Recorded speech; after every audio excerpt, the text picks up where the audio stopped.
Welcome back. Now, I found myself back in my old stomping grounds here on the East Coast, and I felt like this was a great opportunity to get some carbine content on the channel. And what better way to do that than by taking on probably one of the most controversial topics, and that is, which zero do you run in a fighting rifle or a battle rifle? If you're like me, you've been around ARs, you spend a lot of time online researching and understanding the 25, 36, 50, 100-yard zero, BDC reticles, etc. And you tried to figure out which one of these makes sense for me, and why would I run that zero versus one of the other ones, and would one of the other ones be better than what I'm currently running? There's a ton of data online that all seems to be pretty theoretical.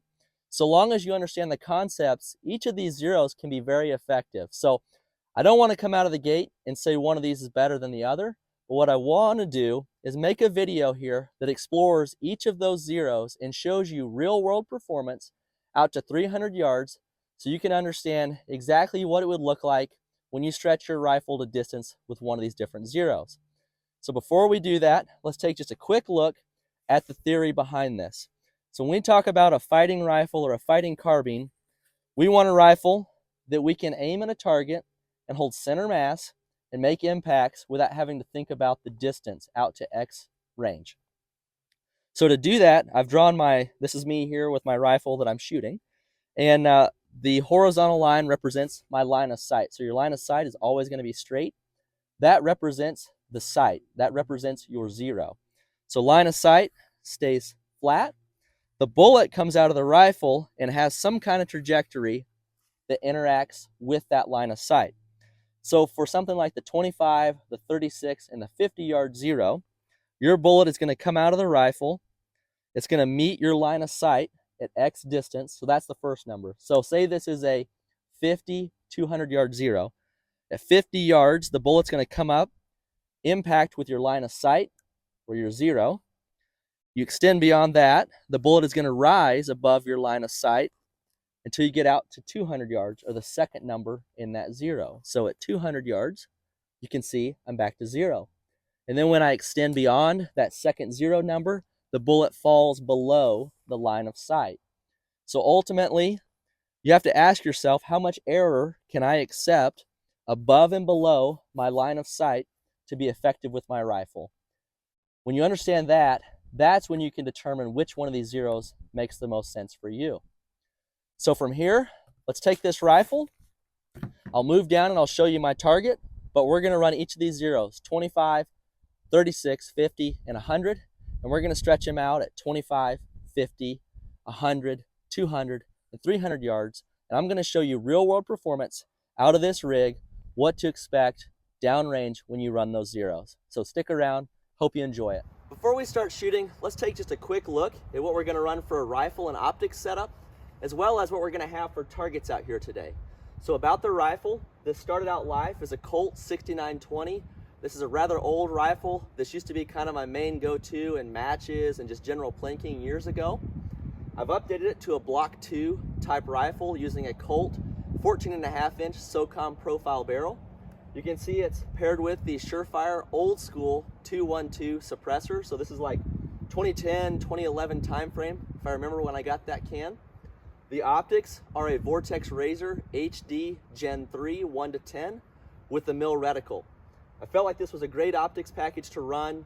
LPVOs are very popular nowadays, and the 10 power is really going to allow me to magnify up and shoot some decent groups. For ammunition, I'm just going to run MEN German M193 55 grain ball ammunition. So in my mind, that ammunition paired with this package is very much in line with what many of you are probably running for a fighting type rifle or a general purpose type rifle.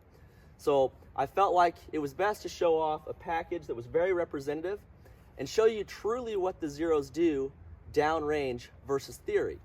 So with that in mind, what are we going to shoot? Well, I've got multiple dots set up on cardboard versus steel, because this is going to allow us to really put hits on the cardboard and take measurements for that actual data. But I've got dots for 25 yards, 50 yards, 100 yards, 200 yards, and on the other cardboard over there, I've got dots for 300 yards. So my plan will be to zero the rifle at the different combat zeros. I'm going to use this zero cardboard here for that.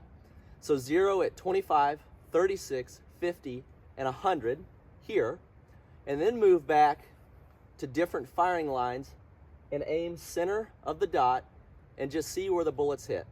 So for instance, I will get a 25-yard zero, which I've done. Then I'll go to the 25-yard line, aim center, put my rounds on the dot. 50-yard line with the 25-yard zero, put the rounds aiming at the center of the dot, see where they impact, and etc. all the way out to 300 yards. Then I'll move up, I'll re-zero at the new zero, and I'll rerun that course of fire. Then at the end of this, we're going to have some pretty solid data to take measurements and show you how does a 25-yard zero stack up against a 36 or a 50 or a 100-yard zero, so that you can decide what might be best for you and your fighting rifle. So that said, let's move back. We're going to start with the 25-yard zero. I'm already good to go, and we'll just start firing these rounds off to give you an idea of what the rifle and the different zeros do at distance. So 25-yard zero, 3 rounds at 25 yards on the bottom left dot.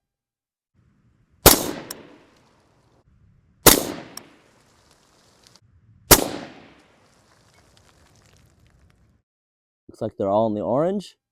From here, we'll move back to 50 yards. So here we are at 50 yards with the 25-yard zero. 3 rounds loaded up.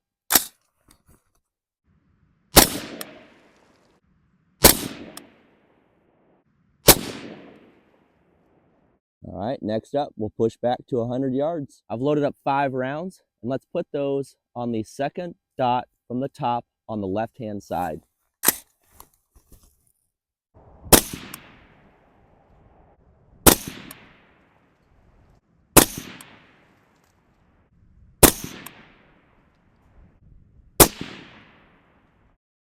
There's 5 rounds. So we're back at the 200-yard line with the 25-yard zero. 5 rounds loaded up. Let's put them on the top left dot.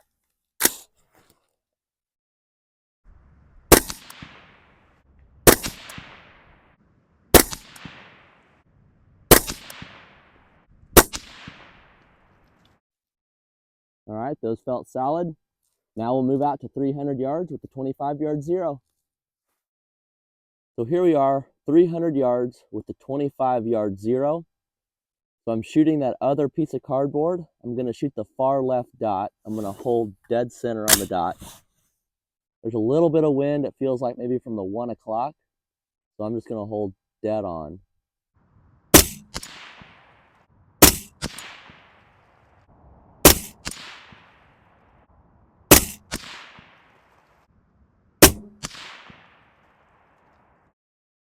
So those all felt pretty decent.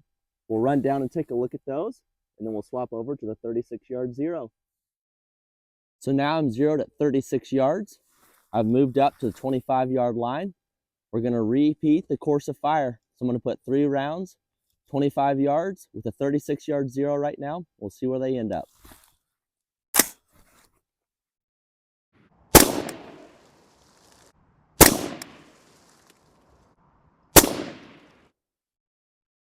All right, let's push back to 50 yards and see what that looks like. 3 rounds. I'm going to hold dead center on the dot.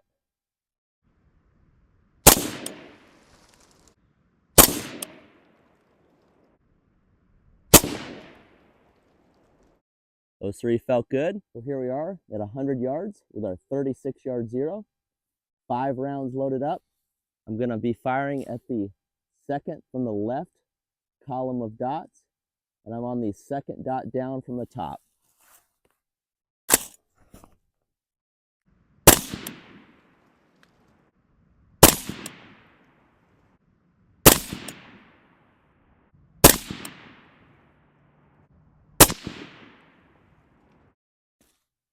So those felt pretty solid. From here, we'll move back to 200 yards with a 36-yard zero. So we've moved back to the 200-yard line with our 36-yard zero. I'm going to put 5 rounds on the top row of dots, second from the left.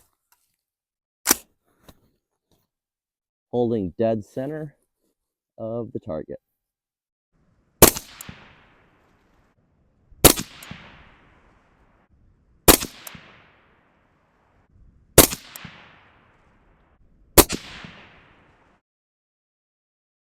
Okay, those all felt good. From here, we'll move back to 300 yards with a 36-yard zero. So here we are back at 300 yards with our 36-yard zero.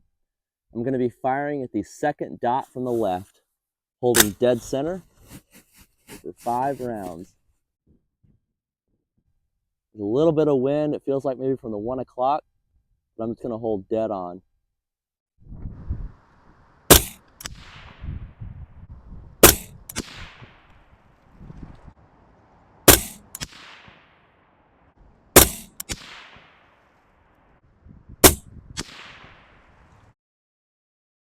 So those 5 all felt good. From here, let's swap over to the 50-yard zero and see how that stacks up. So here we are, 25 yards with a 50-yard zero. I'm shooting the bottom row of dots, second from the right, 3 rounds.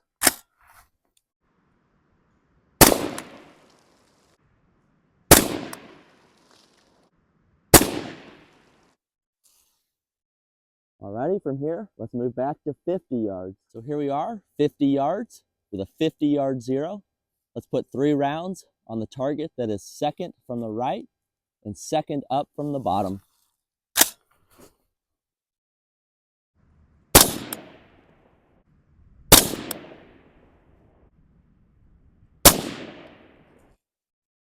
All right, now we'll push out to 100 yards. So here we are back at 100 yards with our 50-yard zero.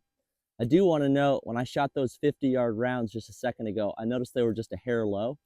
So I did dial the scope up 1/10. So from 100 back, I'm going to be 1/10 higher than I was in the first 2 courses of fire. So from here, it's going to be 5 rounds at 100 yards. Second dot from the right, second dot down from the top. All right, 100 yards with a 50-yard zero.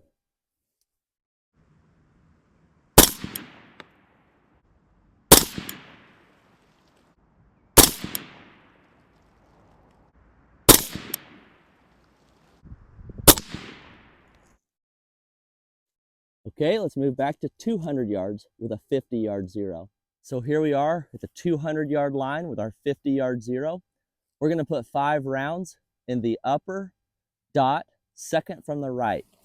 So in theory, we should be pretty close to zero, given our 50 200-yard battle zero. So here we go, 5 rounds, upper dot, second from the right.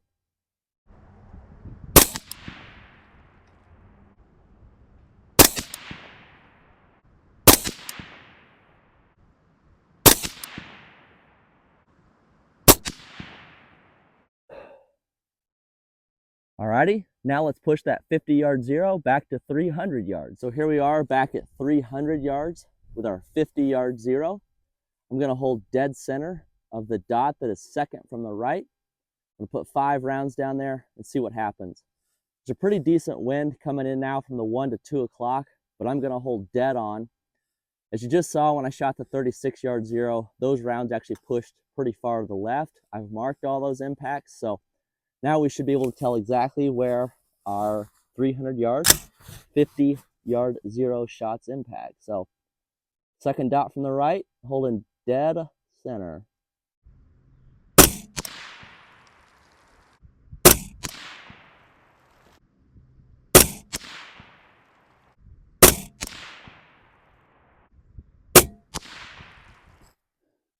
All right, that's all of our 50-yard zero rounds.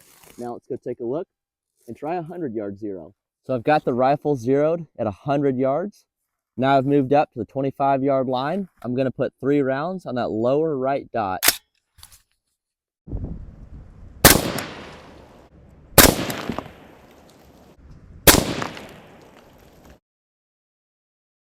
You can see those all hit pretty low. Let's push back to 50 yards. So here we are at 50 yards with our 100-yard zero. Let's put 3 rounds on the dot on the far right, second up from the bottom.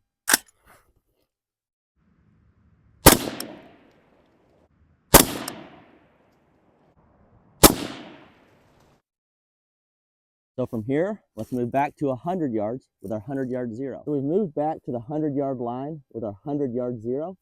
I've got 5 rounds loaded up, so we'll put them on the right-hand set of dots, second from the top. Before I shoot, I got to apologize. I've got a lot of sun in my face, so it's putting a terrible glare on that front lens of this Optic. I don't have a sunshade for it, so I had to improvise and field install a sunshade. So what that's doing is just cutting the glare down off the front lens so I can actually see the targets to shoot now. So that said, here we go. 100 yards, 5 rounds. Right hand dot, second from the top. So this should be our 0.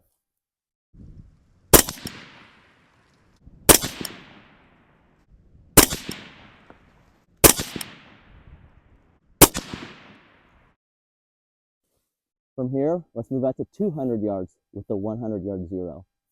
So here we are at the 200-yard line with our 100-yard 0. I'm going to fire 5 rounds at the upper right circle, and we'll see where they land. Again, I got that homemade sunshade, so sorry about the looks, but it is absolutely necessary.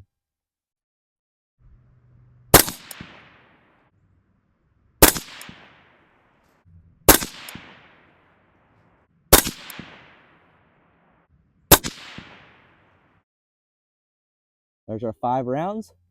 Now let's push back to 300 with the 100-yard 0. So here we are at 300 yards with our 100-yard 0. I'm going to shoot that far right set of dots, but because I was afraid the bullet was going to drop off the target, I actually added a second dot now above the first dot on that right-hand side. So that's what I'm going to be shooting at, just to make sure we catch the bullets on the cardboard.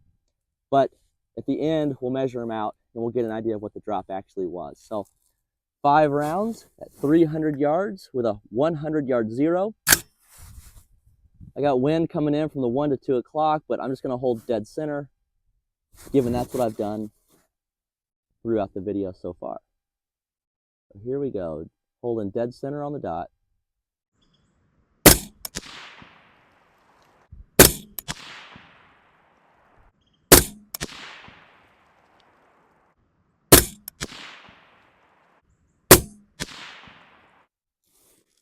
So now that we've fired all the rounds in the video, let's go down there and take a look, and we'll do a recap of what each 0, how it performed downrange, and what it actually looks like with real data versus theory.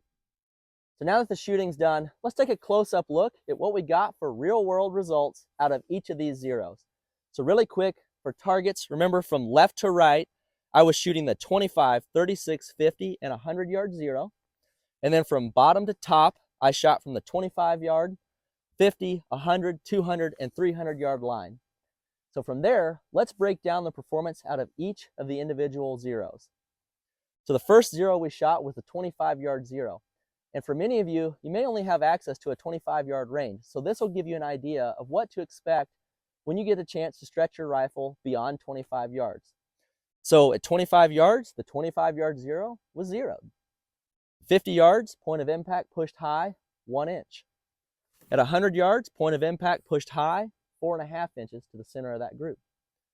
200 yards, point of impact pushed high, 5.5 inches. So pretty significant increase in point of impact versus point of aim when you're at 200 yards with that 0. At 300 yards, it's a little bit hard to tell, but if you look for the impacts labeled as number 1, those were my 300-yard impacts with the 25-yard 0.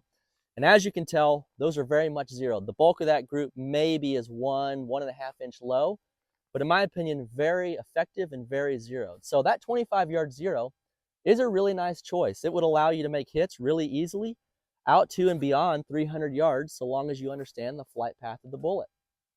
The one thing about this 0 is this error is pretty drastic when you start looking between 25 and 300. That bullet's really climbing versus your point of aim.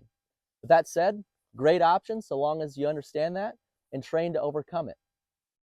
Now the next 0 we ran was the 36-yard 0. So with a 36-yard 0, you can see at 25 yards, my point of impact was low, about 1/4 inch. At 50 yards, my point of impact was high, about 1/4 inch. At 100 yards, my point of impact was high, 3.5 inches. 200 yards, point of impact is high, 3 inches. And at 300 yards, if you look for my impacts labeled as number 2, had 1 flyer, but the bulk of that group labeled number 2 is very much 0'd. Certainly it had some windage error in that. It was blowing pretty bad when I shot that group, but the elevation is very much zeroed. Maybe the bulk of that group is 1.5 inches low. So really nice performance out of this 36-yard zero. If you think about this zero, maybe you've only got a 25-yard range. Well, at 25 yards, if you put your point of impact about a 1/4 inch, maybe just a little bit over a 1/4 inch below your point of aim at 25 yards, boom, you're going to have this performance out of your rifle. So I really like how nice and tight the point of impact is with a 36-yard zero all the way out to 300 yards and even a little bit beyond. Next up was the 50-yard zero, which I suspect many of you are probably running. It's one that I've run for years. At 25 yards, point of impact was low, about 1 inch.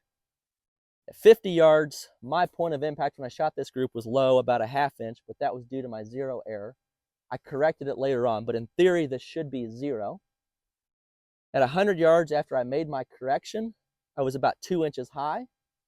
At 200 yards, I'm back to 0, which is exactly what we want to see out of a 50, 200-yard zero.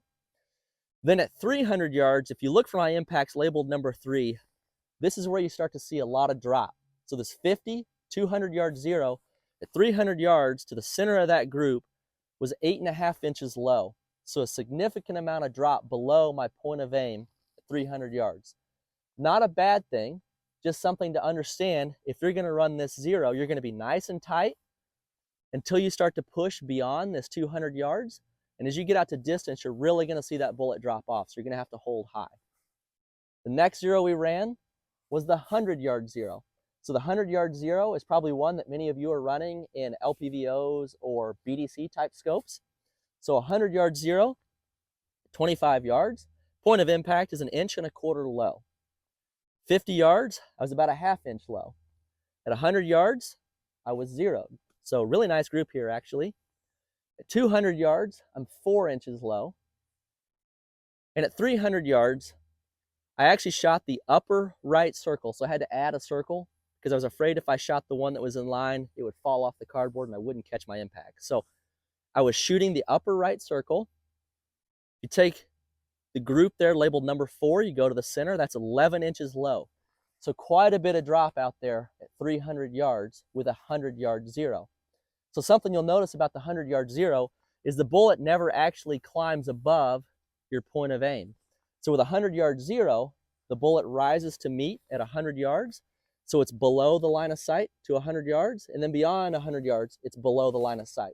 Versus all of these other zeros have impacts that are above the line of sight as well as below the line of sight. So just something to keep in mind with that 100-yard zero if you're going to choose to run that. Now, was the point of this video to tell you which one of these is better than the other? No. What I wanted to do was just show you real-world performance out of a carbine that's very similar to probably what many of you are running with ball ammunition and an LPVO, and how each of these zeros land all the way out to 300 yards. Now, personally, before coming into this video, I've run the 0, 50, 200-yard zero for a long time. I really like how nice and tight the point of impact is compared to the point of aim.